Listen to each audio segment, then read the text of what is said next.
El sonido más desolador del mundo no es un grito de agonía. Es el eco de una puerta que se cierra detrás de ti, sellando tu presente y borrando tu futuro. Es el sonido de la injusticia, el sonido del final. ¿Alguna vez te has sentido así? ¿Atrapado en una prisión que no elegiste? Quizás no sea una celda con barrotes de hierro, pero sus muros son igual de reales. La prisión de un diagnóstico médico devastador. La prisión de una traición que te rompió el alma. La prisión de un trabajo sin salida, de un sueño muerto, de una reputación manchada por una mentira. Te arrodillas en la oscuridad de tu situación y lanzas al cielo las preguntas que nos han atormentado a todos desde el principio de los tiempos. ¿Por qué, Dios? ¿Por qué a mí? Si eres bueno, ¿por qué permites este dolor? ¿Dónde estás cuando la puerta se cierra y me quedo solo? Si estas preguntas resuenan en el fondo de tu corazón, este viaje es para ti. Hoy no vamos a contar una simple historia bíblica. Vamos a descender juntos a la celda más oscura de Egipto, para sentarnos junto a un joven llamado José. Y en la profundidad de su desesperación, encontraremos una luz tan potente que puede iluminar cualquier prisión en la que te encuentres. Este es nuestro mapa para hoy. Primero, viajaremos al abismo de la traición, para entender no solo qué le pasó a José, sino por qué su dolor fue tan profundo. Luego entraremos dentro del pozo, explorando la brutal realidad de su encierro y la anatomía de la desesperanza. Después, nos enfrentaremos a la pregunta más difícil en la parte 3, el silencio de Dios. A continuación, descubriremos las armas secretas de José, las herramientas espirituales que usó para sobrevivir y que tú también puedes usar. Veremos cómo se produce el propósito oculto, el momento en que un prisionero se convierte en administrador. Finalmente, en la sección más importante, construiremos un puente a través de los milenios para encontrar a José en tu cárcel personal del siglo XXI, y te daré las llaves prácticas para iniciar tu propio camino hacia la libertad. Quédate conmigo, porque la historia de José, encadenado e inocente, contiene el secreto para desatar el poder de la fe en medio de tu mayor adversidad. Para comprender la profundidad de la prisión de José, debemos entender que esta no fue su primera celda. Su alma ya conocía el encierro. La primera prisión no tenía muros de piedra, sino muros de sangre y envidia.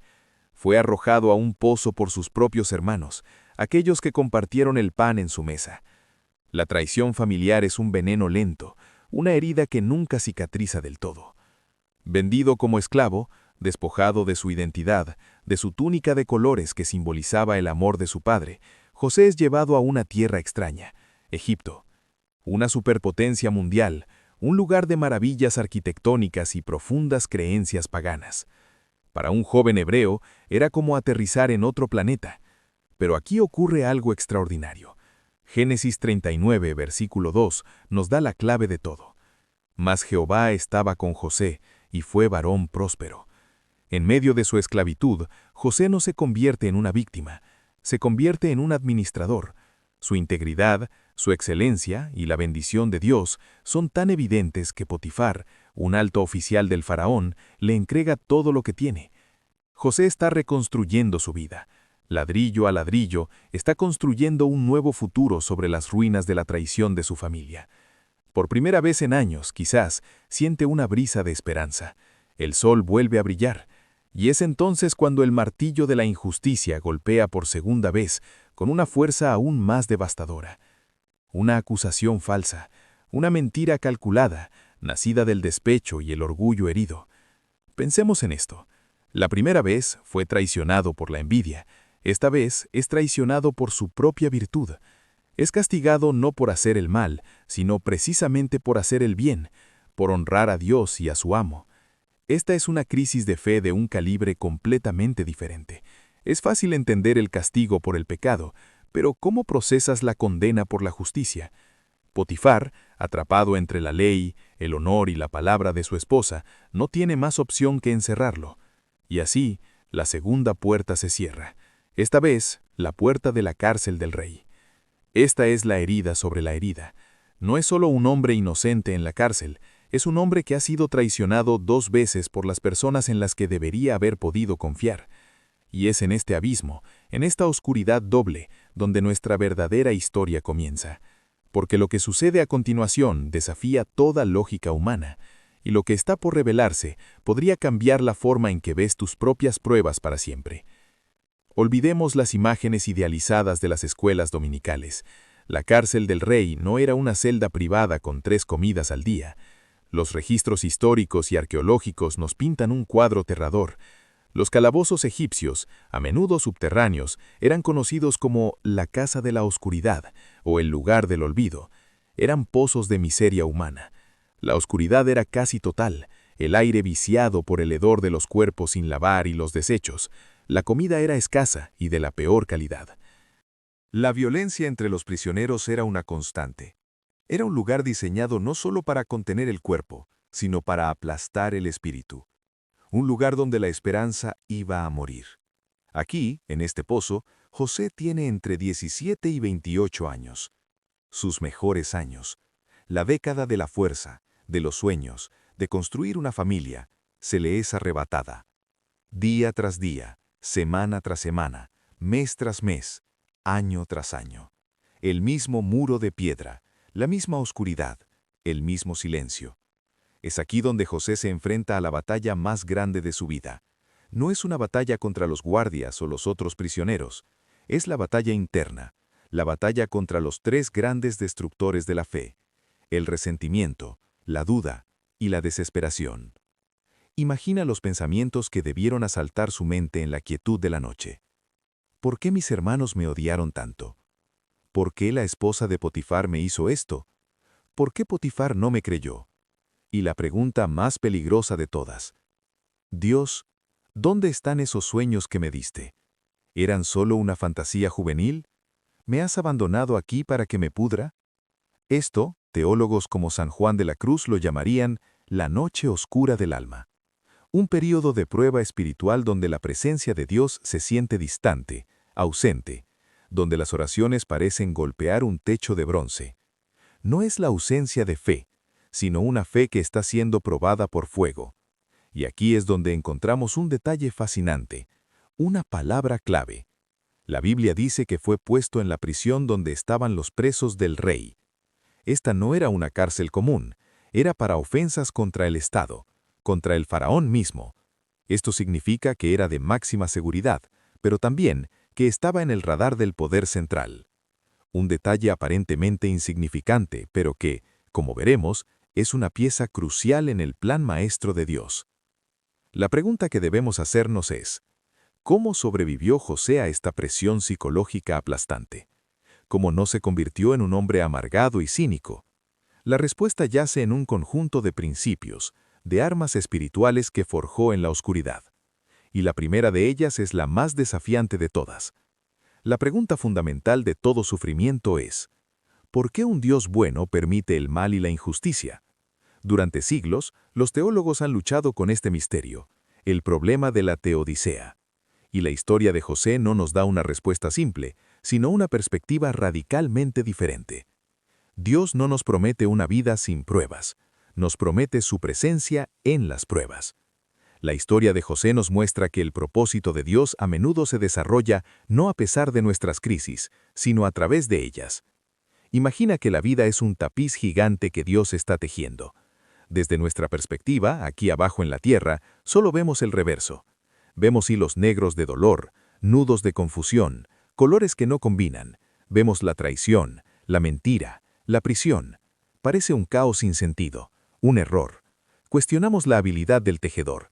¿Qué estás haciendo?, gritamos. Pero Dios ve el tapiz desde arriba. Él ve el diseño completo. Él sabe que ese hilo negro de la traición de los hermanos es necesario para llevar a José a Egipto. Sabe que el hilo gris de la falsa acusación es esencial para colocarlo en la prisión del rey. Y sabe que el hilo oscuro de los años de olvido en la cárcel es el preludio indispensable para que el hilo dorado de la exaltación brille con todo su esplendor. Romanos 8:28 no dice que todo lo que sucede es bueno, dice que a los que aman a Dios, todas las cosas les ayudan a bien. Esto implica que Dios es un maestro alquimista, puede tomar los peores ingredientes de la vida, la traición, el dolor, la injusticia, y usarlos para crear algo de un valor eterno. El silencio de Dios no es ausencia, Es preparación. Es el silencio del cirujano en la sala de operaciones, concentrado en sanar. Es el silencio del maestro alfarero moldeando el barro en la rueda. Es el silencio del padre que observa a su hijo aprender a caminar, sabiendo que debe caerse para aprender a levantarse. En la prisión, Dios estaba forjando el carácter de José. La esclavitud le enseñó humildad y administración. La injusticia le enseñó perdón y dependencia de Dios. La prisión le enseñó paciencia y le dio una visión única del funcionamiento interno del poder egipcio. Cada prueba era una materia en la Universidad de la Adversidad, y José se estaba graduando con honores para el puesto que Dios le tenía preparado. Pero saber esto teológicamente es una cosa, vivirlo es otra. ¿Cómo lo hizo José en la práctica? Esto nos lleva al corazón de nuestro viaje, las armas que usó para ganar la guerra en su mente. José no sobrevivió a la prisión por casualidad, tomó decisiones conscientes día tras día para proteger su corazón y su fe. Estas son sus armas secretas, y son tan relevantes hoy como lo eran hace 3500 años. Arma número 1. La soberanía de la integridad. En un lugar donde todos habían perdido su nombre y su valor, José se aferró a su identidad. No la identidad de hijo favorito o esclavo exitoso, sino su identidad fundamental como un hombre que teme a Dios. Se negó a permitir que la oscuridad exterior apagara su luz interior. Siguió siendo honesto, trabajador y confiable, incluso cuando no había nadie para aplaudirle excepto Dios. La integridad no es lo que haces cuando te ven, es lo que eres cuando estás en la oscuridad. Arma número 2. La perspectiva del propósito. José nunca olvidó los sueños de su juventud, las gavillas de trigo, el sol, la luna y las estrellas inclinándose ante él. En los peores momentos, esos sueños no eran un recuerdo doloroso, sino un ancla. Eran la promesa de Dios de que su situación actual no era su destino final. Se aferró a la promesa, no a la evidencia. ¿Cuál es la promesa que Dios te ha dado a ti? Aférrate a ella en tu noche oscura. Es tu salvavidas. Arma número 3. El poder del servicio. Este es quizás el secreto más grande de todos. En lugar de sumergirse en la autocompasión, José levantó la vista y miró las necesidades de los demás. Génesis 39 nos dice que el jefe de la cárcel vio que Dios estaba con José y le encargó el cuidado de todos los demás presos. Piénsalo, un prisionero a cargo de la prisión. José transformó su lugar de confinamiento en su esfera de influencia. Cuando dejas de preguntar, ¿por qué me pasa esto a mí? Y empiezas a preguntar, ¿cómo puedo servir a otros en medio de esto? Rompes el poder de la victimización. Y todo esto estaba sostenido por una profunda comprensión de un concepto hebreo que no tiene una traducción perfecta, Gesed. A menudo se traduce como misericordia o amor inagotable, pero es mucho más. Es el amor del pacto, la lealtad inquebrantable de Dios, su fidelidad que no depende de nuestras circunstancias ni de nuestros sentimientos. José sabía en lo profundo de su ser que aunque no pudiera sentir a Dios, el Gesed de Dios, su amor leal, lo envolvía incluso en esa celda maloliente. Creía que la fidelidad de Dios era más real que los barrotes de su prisión. Y es esta combinación de integridad, propósito, servicio y confianza en el Gesed de Dios lo que prepara el escenario para el momento decisivo. Un día, la rutina de la prisión se rompe. 2 nuevos reclusos llegan, y no son criminales comunes. Son el jefe de los coperos y el jefe de los panaderos del faraón, hombres del círculo más íntimo del poder. Una mañana, José los encuentra angustiados, y aquí vemos el fruto de su carácter forjado en el fuego. Un hombre amargado los habría ignorado. Un hombre desesperado no habría tenido la energía para preocuparse por otros. Pero José, el siervo, pregunta, ¿por qué parecen hoy mal vuestros semblantes? Escucha sus sueños, y, sin atribuirse el mérito, declara, ¿no son de Dios las interpretaciones? Aquí, en el punto más bajo de su vida, José sigue dando toda la gloria a Dios. Interpreta los sueños, restauración para el copero, ejecución para el panadero, y le hace una petición al copero. Es el único momento en toda la narrativa en el que vemos a José intentando activamente salir de su situación. Es un momento tan humano, acuérdate de mí. Pero el copero, una vez restaurado a su posición, se olvida. 2 años más. 2 años enteros de silencio después de un destello de esperanza. Para muchos, este sería el golpe final, la prueba de que no vale la pena confiar en nadie, ni en Dios ni en los hombres. Pero este retraso no fue un castigo, fue una pieza final del cronometraje divino. José no estaba listo todavía, y más importante, el faraón no estaba listo todavía.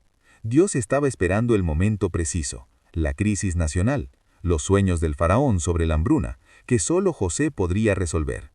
Si el copero se hubiera acordado de él antes, José podría haber sido liberado, pero habría vuelto a ser un simple siervo. Al esperar 2 años, fue llamado no solo a salir de la prisión, sino a entrar directamente al palacio, como la única solución a la crisis de la nación. El olvido del hombre fue la cita divina de Dios. La historia de José no es un artefacto de museo, es un espejo, y en él podemos ver el reflejo de nuestras propias prisiones. Pensemos en Ana. Su prisión fue la quiebra de su negocio, el sueño de su vida. Se sintió traicionada por el mercado, por sus socios, podría haberse hundido en el resentimiento. En cambio, aplicó el principio de José, empezó a servir con las habilidades que tenía. Como voluntaria, redescubrió su propósito y, sin buscarlo, conoció a un inversor que creyó en su nuevo proyecto, uno forjado en la humildad. O pensemos en David, acusado falsamente de un error en su trabajo que arruinó su reputación. Su prisión es la oficina, el murmullo de sus colegas. Su arma secreta es la integridad soberana. Se niega a participar en chismes o a defenderse con amargura. Simplemente hace su trabajo con una excelencia silenciosa y una paz que desconcierta a todos. Está confiando en que Dios será su vindicador en el tiempo perfecto. Tu prisión puede ser una enfermedad crónica, una adicción contra la que luchas en secreto, la soledad profunda en una ciudad abarrotada. La lección de José no es que ignores el dolor, la lección es que aún allí, en ese lugar, Dios está contigo. Tu prisión, si se la entregas a Él, puede convertirse en un campo de entrenamiento.